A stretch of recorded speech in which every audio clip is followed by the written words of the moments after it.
puts them in a lot of peril just by making them have to address what you're doing. Okay?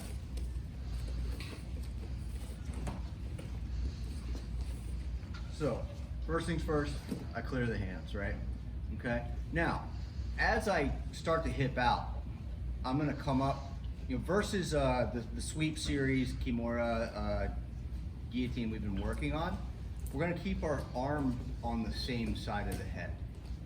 Okay? Does that make sense to everybody? Okay? So versus me reaching across the shoulder, I'm just gonna be looking for Joe's dome. Does that make sense? All right. So all I'm doing here, it's the same thing. I got the hands off of me, feet on the floor, hipping out. Now, I'm gonna let go of this side. As I do, as I'm driving my body up onto my elbow and my hand, I'm pushing Joe's weight this way with my hand on his head, okay? So I come here, like this, okay?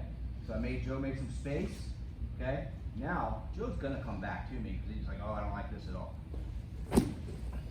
Boom. Okay? Make sense? And finished details are finished details. We'll get there in a minute. But all I want is Joe's hands off of me, okay? As I hip out this way, this feels a little strange at first because I'm moving my hip one way and my upper body the other way. Okay, so that takes a little adjustment. It takes a little getting comfortable with. So as I'm here, boom. Okay? If I can't make Joe put that hand down, I'm gonna have a hard time.